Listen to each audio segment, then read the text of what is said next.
Hello दोस्तों, तो अभी हम बात करने वाले हैं Bihar SSC inter level vacancy जो कि 12,199 पोस्ट पर आया हुआ है। तो अभी क्या हुआ है कि हाल ही फिलहाल में चुनाव भी है, तो क्या बहुत लोगों के मन में ऐसा चल रहा है अभी कि क्या एग्ज़ाम ये चुनाव के बाद होने वाला है या फिर चुनाव के पहले होगा। तो सबसे पहले हम बात करते हैं सिलेबस के बारे में। तो आपको उसके बारे में मालूम है क्या ही सिलेबस है और क्या ही पैटर्न पे एग्ज़ाम होने वाला है। तो रीजनिंग, मैथ्स, साइंस और जीके करंट अफेयर्स का इसमें सबसे बड़ा रोल है।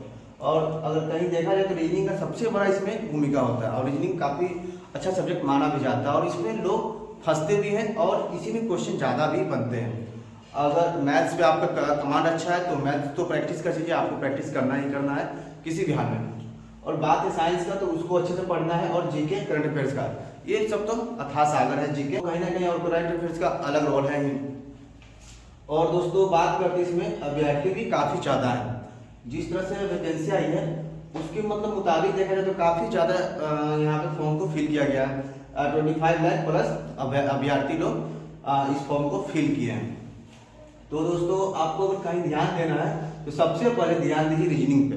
रीजनिंग आपको बहुत अच्छे से इसके सिलेबस में जाकर देखना है कि क्या क्या इसका चैप्टर टॉपिक है, वो सब अच्छे से पढ़ना है और उसको अच्छे से एकदम क्लियर करना है। एकदम काफ़ी ध्यानपूर्वक पढ़िएगा क्योंकि रीजनिंग ऐसा चीज़ है कि आपको अच्छा खासा नंबर दिला सकता है। और आप अच्छे से इसके सिलेबस को कंप्लीट करते हैं, अच्छे से पढ़ते हैं, तो कहीं ना कहीं 50 से 45 नंबर तो आपका कहीं नहीं गया हुआ है, कहीं भी नहीं। अगर ज़्यादा अच्छा है तो आप 47-46 भी कन्फर्म आपका आना है। और मैथ्स का तो अलग ही खेल है।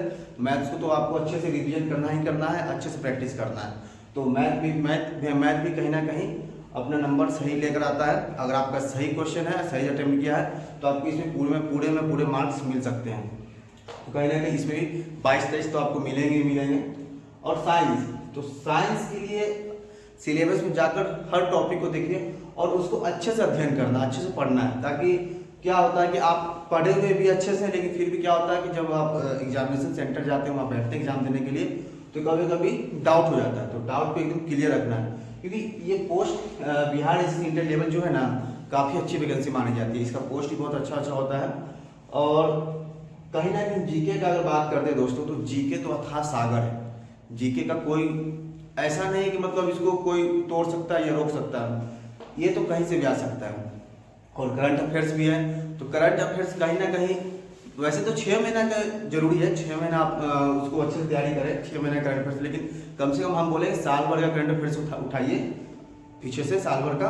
और जो भी अभी तक चल रहा है सब, वो सब पढ़ते जाइए क्योंकि ये सबसे बड़ा रोल ये निभाता है। और करंट अफेयर्स और जीके मिलाकर आपको 50 क्वेश्चन आना ही आना है। और साइंस में 25 क्वेश्चन है, मैथ्स के 25 क्वेश्चन है, और रीजनिंग तो अलग ही 50 क्वेश्चन का है। अगर कहीं ना कहीं हम इन दोनों को देखते हैं, रीजनिंग और मैथ्स मिलाकर हमें 75 क्वेश्चन मिलते हैं, ठीक है। और ये सब तो बात सब लोग जानते होंगे क्योंकि काफ़ी टाइम से ये सब बात चल रही है। तो मेन बात तो हम लोग इधर आएंगे तो इधर के बारे में बात करेंगे क्योंकि मेन इधर की बात हम लोगों को करना है। ये तो बस आप लोग को जानकारी दे दिया गया थोड़ा सा। तो दोस्तों अब आते हैं आवेदन में सुधार के लिए बात करते हैं। तो कहीं ना कहीं अभी आयोग ने नोटिफिकेशन दिया है कि 18 जनवरी से 18 फरवरी 2024 तक जिनका भी फॉर्म भरते वक्त त्रुटि हुआ है, गलत हुआ है, कुछ दिक्कत हुई है, वो अपने फॉर्म में सुधार कर सकते हैं। और जो भी करना ऑनलाइन सारा लिंक दिया गया है, वहाँ से कर सकते हैं। और किन्हीं अगर डॉक्यूमेंट्स मतलब हो सकता है कि किसी का डॉक्यूमेंट्स छूट गया हो या कुछ भी, मतलब तो वो आप अपलोड कर सकते हैं वहाँ पर जा करके। और इसका डेट जो कि 18 जनवरी से 18 फरवरी तक दिया गया है, जाकर इसको देख लेंगे। अब दोस्तों बारी है एग्जाम डेट की। अब सोचिए पहले 18 जनवरी से 18 फरवरी तक दिया गया है आवेदन में सुधार करने के लिए। तो कहीं ना कहीं अभी 18 जनवरी से 18 फरवरी तक तो कोई पॉसिबल है ही नहीं कि एग्जाम हो सकता है, मतलब कोई संभावना नहीं है क्योंकि 18 फरवरी तक फॉर्म ये आवेदन जो भी है उसमें सुधार होगा। फिर आयोग लोग अपना काम करेंगे, उनको काम करते करते कहीं ना कहीं ये फरवरी बीत जाना चुका है, ठीक है। कहीं ना कहीं ये मार्च के बीच में हो सकता है, मार्च से लेकर अप्रैल के बीच में एग्जाम हो सकता है, या फिर मार्च लास्ट में एग्जाम, या फिर अप्रैल के स्टार्टिंग में। अगर इलेक्शन कहीं ना कहीं देखा जाए तो अप्रैल के बाद ही शायद इलेक्शन होगा, तो एग्जाम संभावना है कि चुनाव के पहले एग्जाम हो सकता है।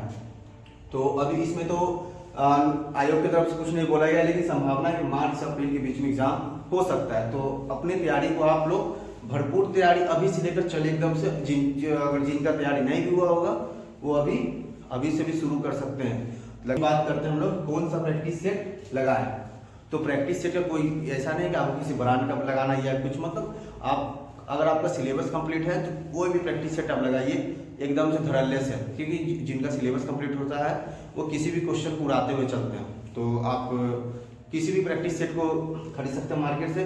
सबसे अच्छा है प्रीवियस ईयर, एक बार उठाइए प्रीवियस ईयर आपका जो भी क्वेश्चन है उसको क्लियर कीजिए। और उसमें एक चीज़ देखे होंगे कि एक चार ऑप्शन होते हैं, चार ऑप्शन में उसमें तो एक सही होता ही है और 3 गलत है जो भी है।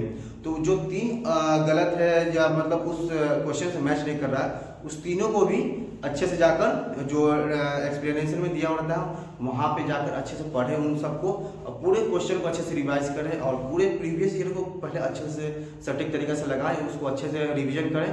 और जो पहले भी और भी एग्जाम पूछे गए हैं BSS CGL में भी और भी मतलब बिहार SI ये सब में भी, वो सभी प्रीवियस ईयर में जो पूछे गए हैं ना वो सब क्वेश्चन आप पढ़िए, क्योंकि है बिहार का एग्जाम तो कहीं ना कहीं से क्वेश्चन घूमता फिरता रहता है, तो आना ही आना, ये तो तय है। तो ये चीज़ आपको सबसे पहले करना, और प्रैक्टिस सेट अभी दम लगाना स्टार्ट कर दीजिए अभी से ही। और कम से कम एक सेट, अगर एग्जाम अगर 1 महीना के करीब में आ गए हैं तो प्रैक्टिस सेट पर पूरा निर्भर रहिए, पूरे आपको प्रैक्टिस सेट मारना। लेकिन सिलेबस कंप्लीट होने के बाद, जिनका सिलेबस कंप्लीट नहीं हुआ अभी भी आप दिन रात एक करके सिलेबस कंप्लीट कर सकते हैं। तो सबसे पहले अपना सिलेबस कंप्लीट कीजिए, उसके बाद प्रैक्टिस सेट वगैरह लगाइएगा। नहीं तो प्रैक्टिस सेट लगाने बैठिएगा आपसे पूरा क्वेश्चन अच्छे से नहीं लग पाएगा, खामा डिमोटिवेट होइएगा, आपको लगेगा कि हम क्या कर रहे हैं क्या नहीं कर रहे हैं, नंबर आ नहीं रहा है, तो आपका माइंड अलग घूमेगा। तो इससे अच्छा चैप्टर बाय चैप्टर जो भी सिलेबस उसको पहले कंप्लीट कीजिए। क्या पढ़ना और क्या नहीं, तो क्या पढ़ना है क्या नहीं एकदम आपको ये सटीक दिया गया सिलेबस, जो सिलेबस कहता है आपको वही करना है दोस्तों, सिलेबस से बाहर बिल्कुल नहीं जाना है। हाँ, अगर आपका सिलेबस कवर हो चुका है तो थोड़ा एक्स्ट्रा आप इधर उधर पढ़ सकते हैं, लेकिन सबसे पहले सिलेबस को कवर कीजिए और सिलेबस को भी रिविजन कीजिए अच्छे से। तो सिलेबस में जो दिया गया उसी के रिगार्डिंग आपको पढ़ना है, उसके अलावा कुछ भी एक्स्ट्रा नहीं करना है, नहीं तो आपका टाइम खामा बर्बाद होगा। और दोस्तों आते हैं BSSC CGL के बारे में, 4 जो कि सचिवालय सहायक जिसको बोलते हैं, और सबसे अच्छा जॉब माना जाता है दोस्तों, सबसे अच्छा जॉब जो है कि सचिवालय सहायक का। इस बार सचिवालय सहायक का भी मतलब जॉब अच्छा खासा ये पोस्ट आने वाला है। और इस बार जो भी ये CGL 4 का जो एग्जाम ये फॉर्म आएगा ना, उसमें सबसे ज़्यादा सचिवालय सहायक का ही पोस्ट होगा, काफ़ी ज़्यादा होगा, ये भी मतलब सुनने में आया है। और पोस्ट कहीं ना कहीं 2000 से 3000 के बीच में इसका इसमें इस वैकेंसी में पोस्ट होंगे, 2 से 3000 के बीच में, मतलब हो सकता है 2200 2500, मतलब इसी के आसपास में हो सकते हैं।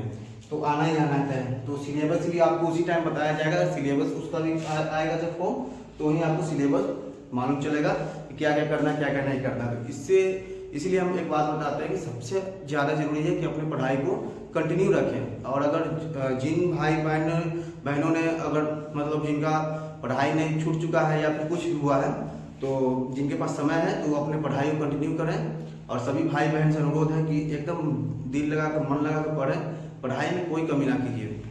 क्योंकि अभी ये तुम अगर जिन्होंने ये फॉर्म नहीं भरा है ना, तो ये फॉर्म जरूर भरिएगा, क्योंकि ये फॉर्म भरिएगा तो पढ़ाई एकदम ताबड़तोड़ तरीका से कीजिएगा, क्योंकि ये तो कंफर्म आना ही आना है। बिहार SI भी आने वाला, मतलब अभी बहुत ऐसा फॉर्म है कि आने वाला। और सरकार ने भी बोला, बिहार सरकार ने, कि उसके थ्रू 10 लाख वैकेंसीज आने वाली है। देखते हैं, क्योंकि अभी तो फिलहाल 12 इलेक्शन में आ गए हैं, अभी और भी सिपाही वाले आने वाले हैं, दरोगा वाले आने वाले हैं, फिर ये सचिवालय सहायक वाले आने वाले हैं। तो इसके लिए आपको प्रिपरेशन अभी से एकदम जारी रखना है, एकदम धड़ल्ले तरीका से कीजिए पढ़ाई में कोई कमी नहीं करना है। तो अगर आपको किसी बुक के बारे में जानना हो कि किस बुक से कैसे पढ़ना है क्या करना है, तो इसके बारे में अगर जानकारी चाहिए तो आप हमें जरूर कमेंट बॉक्स में कमेंट कीजिएगा, हम जरूर आपकी हेल्प करेंगे। थैंक यू, जय हिंद।